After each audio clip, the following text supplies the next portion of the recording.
Hello friends, welcome to Bharat market radar और मैं हूं आयुष। तो दोस्तों, कह सकते हैं अभी सबसे बड़ी ब्रेकिंग न्यूज़ हमको आती हुई देखने को मिल रही है। और ये जो ब्रेकिंग न्यूज़ है, ये कह सकते हैं जो पीस टॉक दोस्तों चलते हुए देखने को मिल रहे थे पाकिस्तान के अंदर बिटवीन ईरान एंड अमेरिका, वो दोस्तों पीस टॉक पे अब जो खबर आती हुई दिख रही है वो ये है कि पीस टॉक्स बेसिकली कोई पीस टॉक्स बचे नहीं और ये फेल होते हुए देखने को मिल गए। मतलब इसका कोई भी पॉजिटिव आउटकम हमको आता हुआ दिखा नहीं है।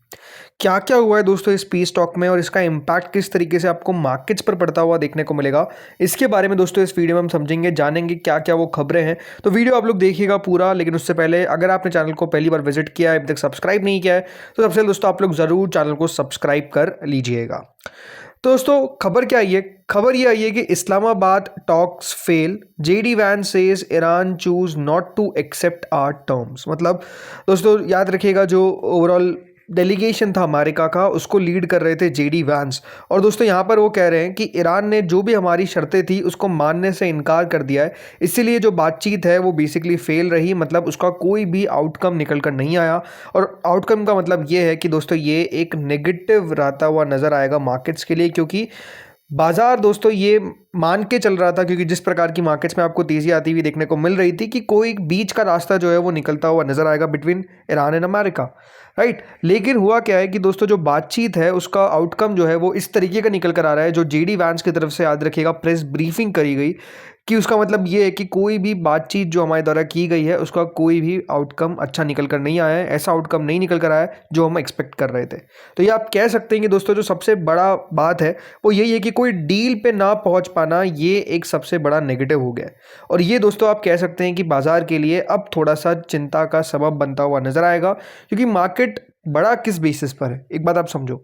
बाजार में तेजी आपको देखने को इसीलिए मिली है क्योंकि जो दोनों देश है एटलीस्ट बातचीत की टेबल पर तो आए। अभी भी याद रखिएगा इजराइल इंक्लूडेड नहीं है, बट मैंने आपको कल भी कहा था कि इजराइल अमेरिका का आप मान के चलिए एक तरीके का पिट्ठू है, राइट। अमेरिका जो बोलेगा इजराइल वो करेगा, राइट। और अमेरिका अगर दोस्तों यहाँ पर बातचीत करके ईरान से कोई डील कर लेगा तो इजराइल आपको क्या लगता है हमले करेगा? राइट, नहीं कर पाएगा। इजराइल को पूरी मदद अमेरिका की तरफ से मिलती है, राइट। तो अब जब अमेरिका खुद ही कह रहा है दोस्तों यहाँ पर कि कोई हम बातचीत में कोई डील नहीं कर पाए, तो फिर इजराइल तो देखिए मौका ढूंढेगा और उनको पता है कि देखिए उनको हिट करना ही है ईरान को। तो ये अब उनके लिए दोस्तों एक मौका बनता हुआ नजर आ सकता है, राइट। अब सवाल बहुत सारे हैं, बट सबसे पहले बेसिकली उन्होंने कहा क्या ये आपको मैं बताता हूँ। तो देखिए पहले उन्होंने साफ कहा कि हमने 3 राउंड्स ऑफ टॉक्स करी, मतलब 3 राउंड्स ऑफ बातचीत जो है वो हमारे द्वारा की गई, जिसको हमने कंक्लूड किया है। और वैंस ने दोस्तों ये प्रेस ब्रीफिंग में कहा कि उन्होंने चूज़ किया है not to accept our terms. मतलब जो हमारा टर्म्स थी, जो हमारी मांगे थी, उनको ईरान ने मानने से इनकार कर दिया है। जो प्रेसिडेंट यानी डोनाल्ड ट्रंप की मांगे थी कि ईरान से हम बातचीत करना चाहते हैं इन गुड फेथ, मतलब हमारी बातचीत करने की जो मंशा थी वो बहुत अच्छी थी और हम ये चाह रहे थे कि कोई डील बना ले, but unfortunately there was no headway, मतलब कोई भी डील हम नहीं बना पाए। ये एक सबसे इंपॉर्टेंट खबर है। इन्होंने आगे दोस्तों ये साफ कहा कि जो बेसिकली 21 घंटे की बातचीत हुई ये इनकन्क्लूसिव रही, मतलब इसका कोई भी आउटकम हमको आता हुआ दिखा नहीं है। तो ये तो दोस्तों बयान जो था वो हमको यूएस की तरफ से आता हुआ दिखा। ईरान का भी देखिए जो बयान का वेट थे वो सब कर रहे थे, क्योंकि याद रखिएगा जेडी वैंस ने तो प्रेस ब्रीफिंग कर दी थी वहाँ पे पाकिस्तान के अंदर ही, बट ईरान के द्वारा ऐसी कोई प्रेस ब्रीफिंग नहीं की गई। और बट बयान जो है वो अब दोस्तों हमारे सामने आता हुआ दिख रहा है।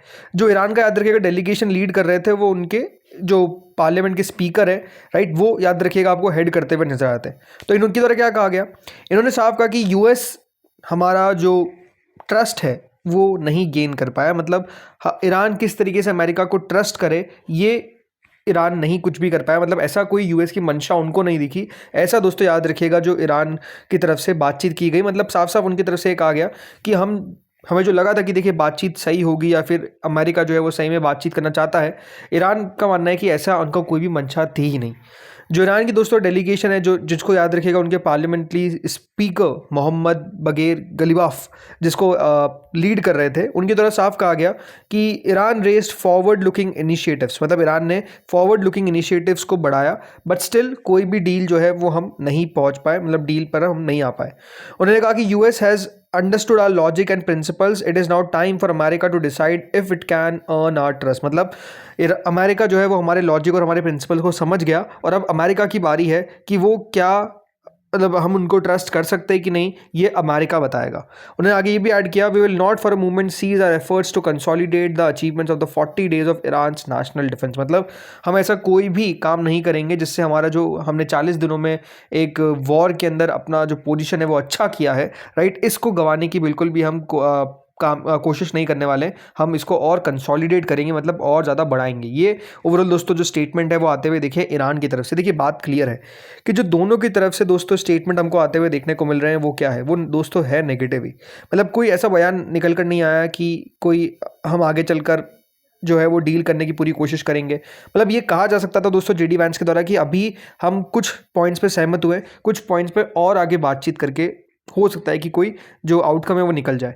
बट ऐसा कोई बयान ना आना ये थोड़ा सा दोस्तों ज़्यादा नेगेटिव है। अब आप सोचेंगे कि इन सब मामलों में हमने एक व्यक्ति को तो छोड़ ही दिया, वो है दोस्तों अमेरिका के प्रेसिडेंट डोनाल्ड ट्रंप। इनको किस तरीके से छोड़ा जा सकता है? तो ये बहुत इंटरेस्टिंग है कि दोस्तों अभी तक डोनाल्ड ट्रंप की तरफ से एग्जैक्टली कोई ट्वीट जो है वो इस पर आता हुआ दिखा नहीं है। मतलब ये जो सारा चीज़ें हो गई जिसपे नो डाउट डोनाल्ड ट्रंप का ट्वीट का सब लोग इंतजार कर रहे थे, अभी तक दोस्तों जैसे मैं कह रहा हूँ जब तक मैं वीडियो बना रहा हूँ तब तक कोई भी अमेरिका के प्रेसिडेंट की तरफ से एग्जैक्टली कोई ट्वीट निकल कर नहीं आया जिसपे उनका ये बयान आता हुआ नजर आए, राइट। अब यहां पर दोस्तों ट्वीट नहीं आया, लेकिन इनके द्वारा एक रीपोस्ट किया गया, एक आर्टिकल शेयर किया गया और उसमें दोस्तों उन्होंने कहा कि he could impose naval blockade on Iran if it won't ban. मतलब ईरान का जो पूरा याद रखिएगा हॉर्मुज है, स्ट्रेट ऑफ हॉर्मुज है, वहां पर नेवल ब्लॉकेड कर सकता है। मतलब अगर अमेरिका के जहाज नहीं निकल पा रहे या फिर अमेरिका के एलाइज के जहाज नहीं निकल पा रहे तो किसी के भी जहाज नहीं निकल पाएंगे। इस प्रकार की भी जो कोशिश है वो दोस्तों अब ट्रंप के द्वारा यानी अमेरिका के द्वारा याद रखिएगा की जा सकती है ईरान के सामने। सो आई थिंक यही बात है कि अब किसी को नहीं पता कि देखिए आगे चलकर चीज़ें किस तरीके से आपको जाती हुई देखने को मिलेगी। लेकिन बात क्या है कि अब इस बात से दोस्तों बाजार को एक डर तो बनेगा। डर किस बात का कि पहली बात तो देखिए बाजार गिरता हुआ नजर आएगा, इसमें कोई बड़ा डाउट किसी को नहीं होना चाहिए। बिकॉज ये जो पूरा डील हो जाता राइट, इसमें थोड़ा सा भी पॉजिटिव निकल कर आ जाता तो बाजार दोस्तों कल और तेज़ी से आपको आगे बढ़ता हुआ दिखता। बट क्योंकि निकल कर नहीं आया और ये जो डील है कोई डील हो ही नहीं पाई है, राइट। तो अब बाजार के लिए सबसे बड़ी चिंता वाली बात क्या है कि फिर से जो सीज फायर हुआ है ना ये ब्रेक ना हो जाए। मतलब अब दोस्तों यहाँ पर ऐसा ना होना चाहिए कि ईरान की तरफ से फिर हमले किए जा रहे हैं या फिर इजराइल की तरफ से हमले किए जा रहे हैं, अमेरिका भी फिर ईरान पे वापस हमले ना कर दे, राइट। ये अब सबसे बड़ा चिंता है कि ये जो सीज फायर जो 2 हफ्ते का हुआ है, क्या ये सीज फायर तोड़ देंगे? क्या अमेरिका के द्वारा जो है वो हमले अब वापस से किए जाएंगे? क्या ईरान फिर से इजराइल के ऊपर हमला करेगा? क्या ईरान के ऊपर हमले होंगे इजराइल की तरफ से, राइट। अब ये अपने आप में सारे सवाल है। अब इस सवाल का जवाब किस तरीके का निकल कर आएगा वो आई थिंक जब ट्रंप की तरफ से कोई ट्वीट डाला जाएगा उसमें बहुत ज़्यादा पिक्चर आप कह सकते हैं क्लियर होती हुई दिख सकती है। बिकॉज एक बात समझिए, यहाँ तक पहुँच पाना ये बहुत बड़ा मैं मानता हूँ कि एक अच्छी खबर थी, राइट। लेकिन अब क्या हो रहा है ना कि अब दोनों चले गए, राइट। दोनों देशों के जो डेलीगेशंस थे याद रखिए उन्होंने पाकिस्तान को छोड़ दिया है। जिसको ईरान जाना था वो ईरान चला गया, जिसको अमेरिका जाना था वो अमेरिका चले गया। तो बात क्लियर है कि अब यहाँ पर कोई बातचीत आगे इसके बढ़ नहीं पा रही है, राइट। अब यहाँ पर वापस से क्या ये पाकिस्तान में आएंगे या फिर कोई दूसरे देश में जाकर बातचीत होगी? ये अपने आप में सारे सवाल है जिसके आंसर्स ना आपको पता है ना मुझे पता है। हमको वेट एंड वॉच करना पड़ेगा। लेकिन डर बात किस बात का है कि डर दोस्तों इस बात का है कि अब जो स्ट्रेट ऑफ हॉर्मुज है क्या ये खुल पाएगा? अभी भी देखिए यहाँ पर कोई ज़्यादा जहाज़ नहीं निकल पा रहे हैं, बहुत कम जहाज़ निकल पा रहे हैं और मेजरली जो जहाज़ निकल रहे हैं वो किसके निकल रहे हैं? ईरान के, राइट। तो ईरान के जहाज़ के अलावा क्या जो बाकी देशों के जहाज़ है वो निकल पाएंगे, राइट। अब ये अपने आप में सवाल है। अगर अमेरिका ब्लॉकेट कर देता है तो फिर किस तरीके से सिचुएशन बनती हुई नजर आएगी? क्या और ये जो क्राइसिस है ये और बढ़ता हुआ दिखेगा? ये अपने आप में एक सवाल है। इसके अलावा क्या ईरान के खर्ग आइलैंड के ऊपर अमेरिका का हमला हो सकता है? देखो अमेरिका के द्वारा कोशिश 2 बार हमला किया गया, लेकिन उन्होंने याद रखिएगा जो इनका ऑयल इंफ्रा है ना उसके ऊपर कोई हमला नहीं किया। मिलिट्री टारगेट्स जो खर्ग आइलैंड पे थे उसको किया। बिकॉज अमेरिका को भी पता है कि ईरान के लिए ये कितना महत्वपूर्ण है। और ईरान के ऊपर हमला जब किया गया तो इसको क्यों छोड़ा गया? बिकॉज अमेरिका को ये था कि अभी हम इसको इसलिए छोड़ रहे हैं ताकि बातचीत करने के लिए हमारे पास एक बात रह सके कि अभी तक हमने खर्ग को कोई अटैक नहीं किया। मान लीजिए इस पर अगर अटैक कर देते तो ईरान के लिए तो सब कुछ चले जाता। बिकॉज याद रखिए यहाँ से almost 90% of the oil revenue जो है वो आता है, राइट। और ईरान की जो इकोनॉमी है वो तेल पे चलती है, राइट। तो अगर उसके ऊपर हमला हो जाता तो चीज़ें खराब हो जाती, बहुत खराब हो जाती। लेकिन इसलिए याद रखिए अमेरिका ने नहीं किया। उनको भी पता था कि इससे हमला करने से कच्चा तेल का दाम भी भागेगा, ईरान के लिए भी फिर बातचीत करने का कोई ऑप्शन नहीं रह पाएगा। लेकिन अमेरिका ने नहीं किया। तो क्या आगे चलकर इसके ऊपर भी अटैक हो सकता है? अब ये सारी देखिए क्वेश्चन है, राइट। इसके आंसर्स आपको भी नहीं पता है, मुझे भी नहीं पता है। ये हो सकता है कि देखिए फिर से बातचीत का कोई रास्ता निकाला जाए। ये जो स्टीव विटकॉफ है, ये कई बातचीत करने के लिए जाने जाते हैं कि काफ़ी बातचीत करते हैं और डील करने की कोशिश करते हैं, बट इस बार कोई डील ऐसी हो नहीं पाई। तो ये क्या वापस से बातचीत करने का कोई रास्ता निकाल पाएंगे मार्केट्स? अब इसको दोस्तों देखेगा।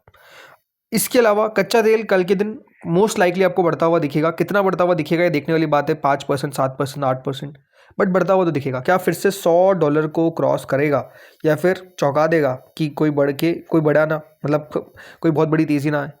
ये देखने वाली बात होगी कि कल कच्चा तेल किस तरीके से खुलता है। इसके अलावा मार्केट्स में मोस्ट लाइकली दोस्तों कल के दिन आपको एक गैप डाउन देखने को मिलेगा। अब कितना बड़ा gap down, 200 points, 300 points, 400 points, ये भी कल पता चलेगा। कह पाना मुश्किल है, बिकॉज मार्केट्स इस पर रिएक्शन किस तरीके का दे रहे हैं, ये सवाल है। बिकॉज अभी भी दोस्तों ये बात ध्यान रखिए, अटैक्स जो है ना वो शुरू नहीं हुए अभी तक। ऐसा नहीं है कि ईरान की तरफ से कोई हमला किया गया हो, या फिर ऐसा नहीं है कि ईरान के ऊपर हमला हुआ अमेरिका या फिर इसराइल का। अभी तक ऐसी खबरें नहीं आ रही है। सो हमको वेट करना पड़ेगा। इसलिए मार्केट इस पर रिएक्शन किस तरीके का दिखाएगा ये कह पाना मुश्किल है। ये है कि अमेरिका के प्रेसिडेंट कुछ ट्वीट कर दे ऐसा जो पॉजिटिव निकल जाए। मान लेते हैं कि अमेरिका के प्रेसिडेंट बोलते हैं कि और बातचीत हम करेंगे, मतलब थोड़ा बहुत नेगेटिव इनका स्पीच रहेगा, इसमें कोई डाउट नहीं है, बट ये भी कह दे कि हाँ अभी बातचीत के लिए समय है, क्योंकि 2 हफ्ते का सीज फायर हुआ है, राइट। 2 हफ्ते में क्या आगे और बातचीत हो पाएगी? मार्केट्स इनके ट्वीट से याद रखिएगा, ये सब कुछ समझेगा। अभी तक जैसे मैंने कहा कोई बयान नहीं आया है। सो वेट एंड वॉच करते हैं, होगा क्या देखने वाली बात रहेगी। इस वीडियो में दोस्तों इतना ही था। होपफुली आपको वीडियो बढ़िया लगा होगा। अगर अच्छा लगा तो लाइक कर देना, चैनल से पहली बार जुड़े सब्सक्राइब कर देना, कमेंट करिएगा जो भी आपका व्यू है, शेयर करिएगा वीडियो को। Thank you friends for watching this video.